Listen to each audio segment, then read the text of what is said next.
Hey guys, welcome back to the channel, GeoGaming here, and today we are back in r/EntitledParents. So a couple days ago I reacted to I reacted to Karen's. So this is basically Karen in post on Reddit. So the first one I have here is a Karen tries to steal one of my dogs when a hero saves the day. My first post got removed for some reasons, but here it is again. Backstory. So me and my neighbor have been arguing a lot recently about my car being on my driveway instead of in the garage. She says that it makes the neighborhood look trashy. Now I have a large family of dogs and I decided to turn my garage into a workshop so I can make food bowls and dog houses without having to buy them at a store. So here's the story. So yesterday, I was going downstairs to check on my newborn pup, Poppy, when I heard the doorbell ring. When I answered, the entitled mom, EM, was there with her kind toddler, KT.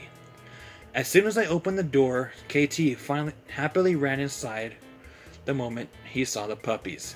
I let him go because I trusted he would pet them and stuff. We argued about the driveway thing and I lost my temper and screamed at her about the garage being a workshop for the dogs. Now I have told her many times before, but that was a time I lost my cool for the first time. We stared at each other for a minute when suddenly a light bulb popped over her head. She asked with a smug face, "May I use your restroom?" I was mad at her, but it seemed like a reasonable request. I told her where it was and she went down the hall. I went to talk to my girlfriend in the kitchen. We chatted for a while, then I went to check on the dogs, which were all either barking or uncomfortable. Then I realized EM has Poppy. I screamed to my girlfriend what was happening, and we both ran outside to see EM getting into her minivan. KT was in the car, probably happily thinking that his mommy got him a new puppy. She was trying to start up the car with her door still open. Me and my girlfriend ran as fast as we could to the minivan, but we weren't fast enough. EM already started up the car in time. She took a smug glance at us, which suddenly turned into a look of surprise. I turned around to see Grizzly, a 13-year-old senior, running out the door. Him, being a golden doodle, ran much faster than I ever could dream of and jumped into the front seat right before entitled mom closed the door. For 20 seconds, all I could hear was bark, bark, bark. Ow. That hurt my neck. EM opened the door with multiple scratches on her face. And kicked Grizzly in the face. When the war flashbacks came up of Grizzly as a puppy being kicked in the face by a Karen. And he bit right into EM's ankle. A football tackled Grizzly so he wouldn't do any more damage, and my girlfriend got Poppy. In the end, my girlfriend and I have to go to court because EM claimed that to an officer that Grizzly attacked her for no reason and wanted him put down. I'll make another post of what happens in court. Send your prayers.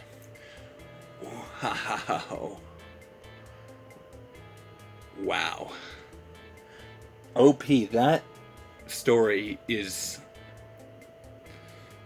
really I'm speechless. Thank you, Richard Keck, on Reddit for posting that. Bravo.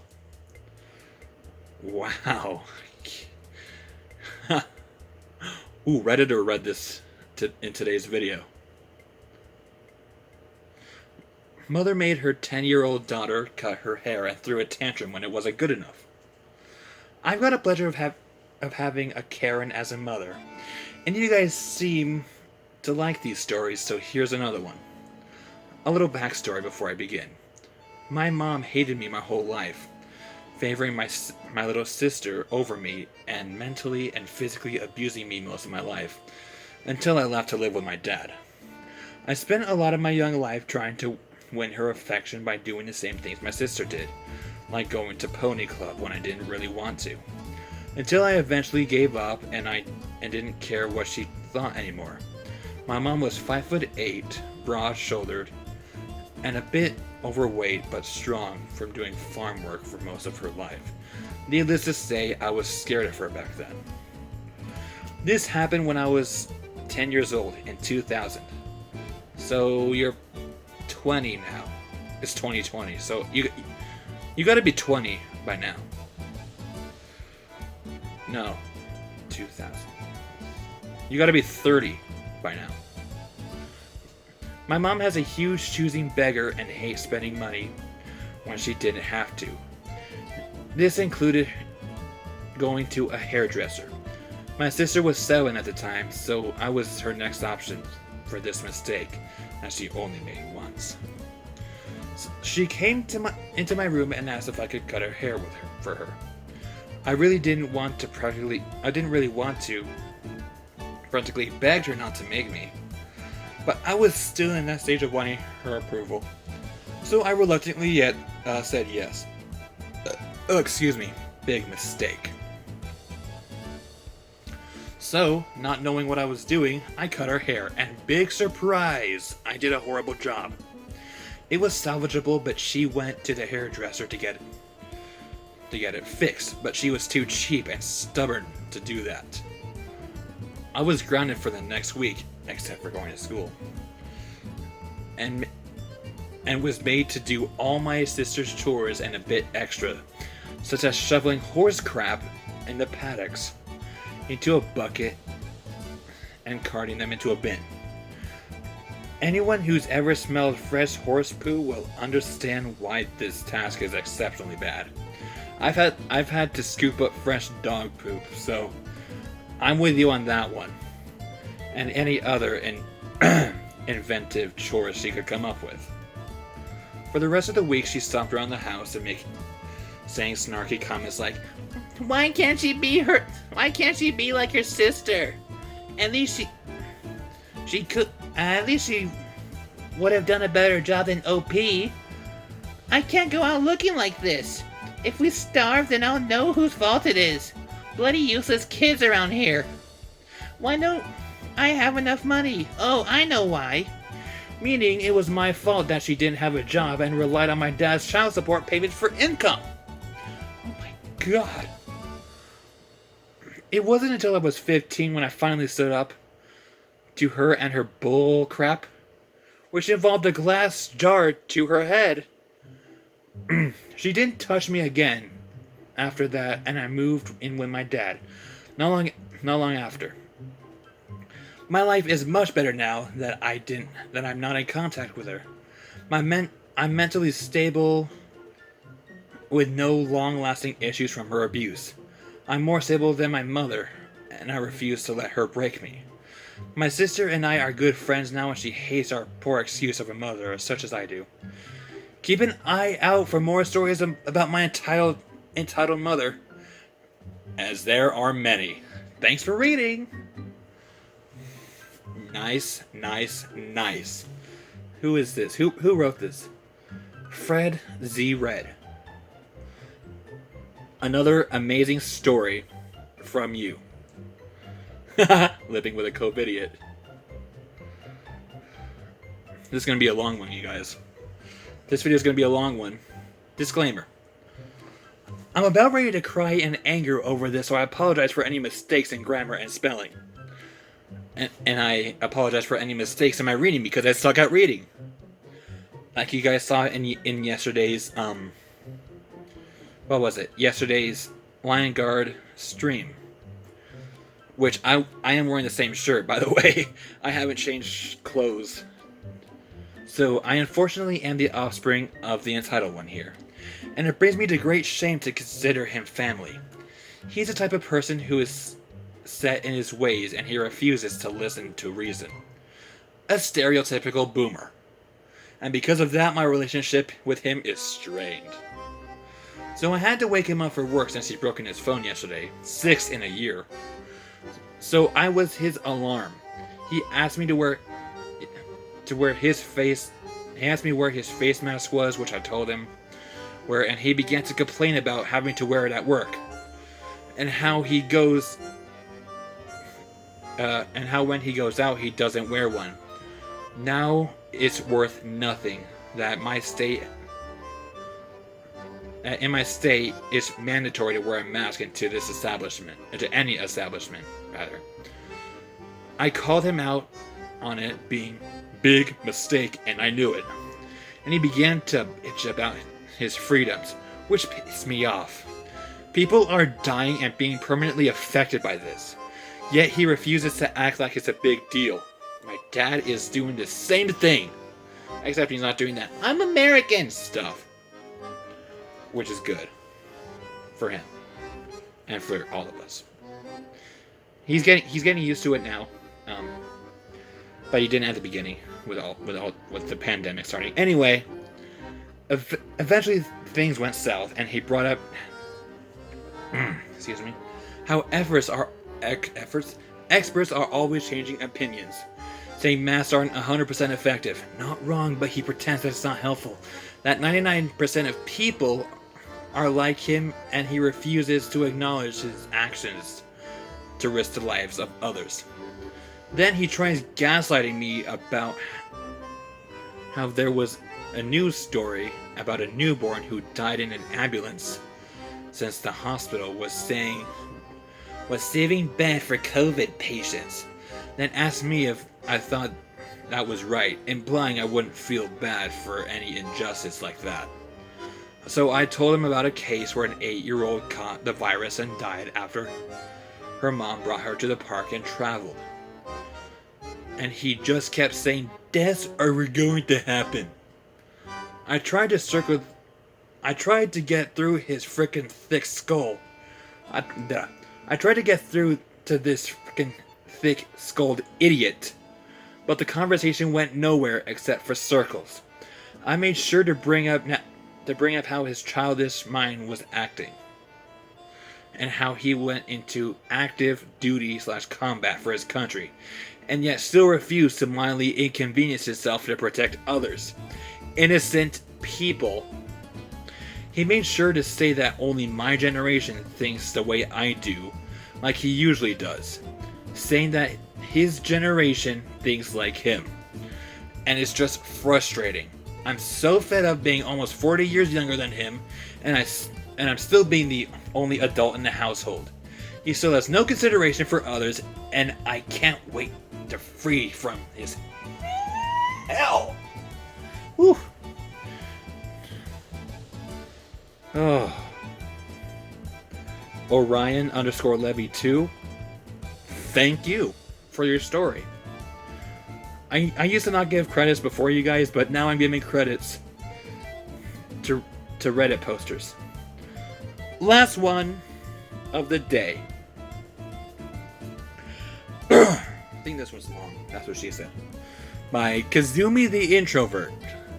I'm also an introvert to Kazumi.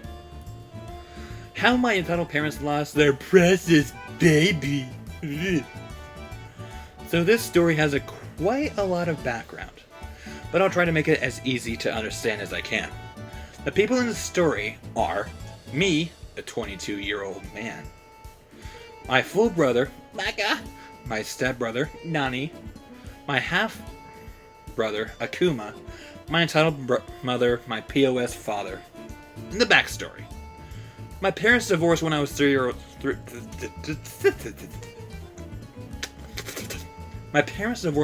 years old. My mother and father had joint custody, but Baka and I lived with my mother and only saw my father every other weekend.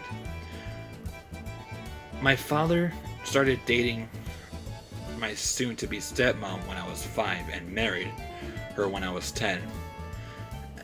They then had my youngest brother, Akuma. My stepmom wasn't really involved in this, but I would like to say she is one of the sanest people of the story. And I honestly kind of feel bad that she married my father. My mother was a complete narcissist, and my father was one of those entitled racist rednecks with a violent streak. Jesus Christ, he's a Trump supporter. Baka and I were extremely neglected by my mother, and we'd be left home alone at a very young age for long periods of time, forced to fend for ourselves when it came to eating, and were often locked out of our crappy apartment in a very bad neighborhood. We lived in a spot where white people were the minority, and trust me when I say that white people around us had no problem threatening to kick your butt for the color of your skin. A part of me wonders if this helped fuel my father's insufferable racism. Jesus Christ. Despite the mental, verbal, and sometimes physical abuse, my mother very clearly had a favorite child, and it was Baka. She had me when she was 19 and Baka at 20. I swear she only kept us to spite her parents because my grandparents told her she wouldn't be a good mom. My mother would always go easier on Baka despite his extreme behavioral problems. We later found out that he had a severe case of borderline personality disorder, or BPD, that caused him to get violent. That often meant I had the crap beat out of me. My mother refused to get him treatment. She had a weird thing about just toughing things out. Once I had strep and the flu, I had to drive my 17-year-old self to the urgent care, only to be told that my heart rate was one number away from having them calling an ambulance. If it went up any more, then I would have to go to the hospital. My mother responded by saying, excuse me, by saying the doctors just wanted more money from us. Even if she even made her favorite child walk without crutches when he had stitches on his foot, so it would heal faster. My father didn't do too much to us. He screamed a lot, a ton of empty threats, and breaking things. Excuse me. He never touched us because my mother was so trigger happy about suing him. He did, however, severely abuse Nanny. Nanny is a sweet kid with a learning disability, and my father made it very clear to him at a young age that he'll never be a son. Oh, that's sad. I have a learning disability as well, so I know how Akuma is. Who is it? Akuma or Nani? How Nani's feeling.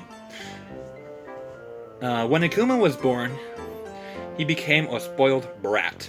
So much so that they didn't celebrate Nani's birthday so they could have enough money to spend on Akuma. Now that you have the main idea of what the background is, let's get to the good stuff. How my parents' star child cut them off. The story. Baka was at my father's everything. He listened to country music, he made racist, homophobic comments, and best of all, going to military to fight for the country. My mother saw Baka as a crown-bragging prince. She got to tell everyone how brave and selfless her son was. While he was away, and of course, used his sweet military discount. What my father didn't know was that Baka loved metal music, was in a gay relationship and not legally adopted by his boyfriend's lesbian parents, and was joining the military to get the fuck away from our family. Baka left for boot camp. Yay, boot camp! Baka left for boot camp, and we got word that he'd be graduating top of his class. Is it considered class in boot camp? I don't even know. Of course, my parents were over the moon, and for once in their lives got along to coordinate how to drive 8 hours across the country to go see him on base for graduation. I personally lived further away from my mother. My mother kicked me out after Baka left, and I moved in with my boyfriend further north, 3 states away. Despite not wanting to go to BaBy, not caring if I showed up, my mother and father literally hounded me like hex spawns. Like the hex spawns they are until I went. So I finally spent my money to drive all the way down to see him. My mother making plans for me to stay with her while we were down there. Now, before I tell you that all the nasty things got around, you should know that after being kicked out and getting mental health from my hellish upbringing, turns out I have CPTSD, BPD, bipolar 2, it runs in the family, AVPD, and GAD. 2 of those disorders run in my family. It's the others that are basically caused by trauma and abuse. God damn. That is... wow. At this point, my life is and still to this day, at this point in my life and still to this day, my triggers were so severe that I can't have a job. I couldn't even leave my house alone for more than 10 minutes before having an episode. My mother refused to allow me to bring my service dogs, and I nearly died trying to make it across country to this graduation. When I got there, it was immediately clear that I was going to have the worst experiences of my life. My mother got so nasty that I OD'd on anxiety meds to keep me from having a public episode on the base. When we were at the hotel, I collapsed in the bathroom and told my mother that I thought I was going to pass out, and her exact words were, "What do you expect me to do?" I laid in bed and watched Netflix. Needless to say, it was complete hell. She basically used me as a human punching bag. No, don't do that! You stupid... Because my brother's boyfriend finally came down to support him. My parents to this day still don't know they're together, even though a blind man could see they loved each other. My father and mother were both pissed that he spent the whole time with his boyfriend's family than with his blood family. I ended up having enough and walked out of my mother's hotel room one night as she was cussing me out. I just took my phone, no shoes, no wallet. I just left and called my boyfriend sobbing. I came back an hour later to find my mother left and locked me out. She didn't come back for 4 hours, and I had to get the maintenance guys to let me back into the room. When the trip finally came to a close, we wrote and we were on our way home. My mother decided to bestow her ever-loving thoughts on me. She said, and I quote, "BaBy is a soldier now. He got his whole life set up for him, and I will never have to worry about anything. I'm so proud of him. He really made something for himself. Too bad I can't say the same for you." I had just dropped out of college 6 months before completing my first degree. That is hard. Because of college, counselors were worried about me and their disabled student program, DRS, wouldn't be able to cover my major symptoms, which at the time were me literally falling unconscious. The revenge. After a few months of life going back to normal and more intense doctor visits on my end, turns out my mother re-traumatized me and I had to get on some heavy meds. My brother randomly called me, and he had finished his schooling in California and was now stationed overseas. A privilege only the top 2 soldiers were supposed to get. I had heard that my parents were all over the place happy about it. BaBy never called me so when he did, I was surprised, to say the least. He asked me about what happened during his graduation, and I told him. We've always been brutally honest with one another, and despite being mostly indifferent towards each other's existence, we do have a bond forged in surviving abuse. When my brother found out exactly what happened, he was livid. Honestly livid. He doesn't seem to express how angry he was. I'm even getting angry over this. Apparently he had been playing along with my parents' wishes to talk every week, write letters, etc., just to keep them at bay since he was overseas, and my father had let it slip about what happened. We had somewhat awkward conversation about our sucky childhood, and he ended the call by basically saying fuck him. It only took about a week before my parents started texting me if I had heard from BaBy. My parents had been sending him these huge care package stuff and trying to call him, but the packages were returned and the calls were never picked up. My brother cut contact off completely. My parents were forced to pay huge custom fines for all the packages, and they later found out that BaBy was only keeping contact with his boyfriend's parents. Good for him. When BaBy came home for the first time in 2 years, he stayed with his boyfriend's parents and refused to go see my parents. He only saw my mother when he drove to see me, again 3 days away. He was under the impression that he'd stay with her afterward, but he left the day after to go back to overseas. When he went back overseas, I got a text from BaBy saying he was in Japan at a huge anime convention and asked if I wanted something. Of course I said yes, that he'd give it to me next time he came home. He also said he was changing the last name. He also said that he was changing his last name to the name He also said that he was changing his last name to the name I changed mine to, the last name of my favorite anime characters. So that's the story of how my entitled abusive parents lost their star child, treating like other kids like garbage. BaBy is still BaBy, but I couldn't be prouder of his older brother. Woo! Finally got through to that story. How long is this video?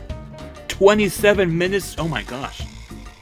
So, that's about it for this video, you guys. Thank you.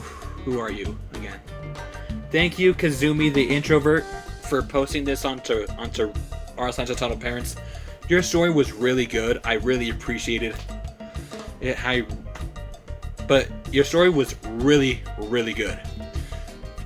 So, that's about it for this video, guys. If you enjoyed, click or tap that like button and subscribe for more, and follow me on my Instagram and Twitter, which are down in the description below. I love y'all. Thanks for watching. Like I said, you guys, I love y'all to death, and don't forget to stay positive to the Pride Land's end. I need to get editing to this video, so I will not be saying positive, but after I edit, I will be saying positive until the Pride Land's end. Bye!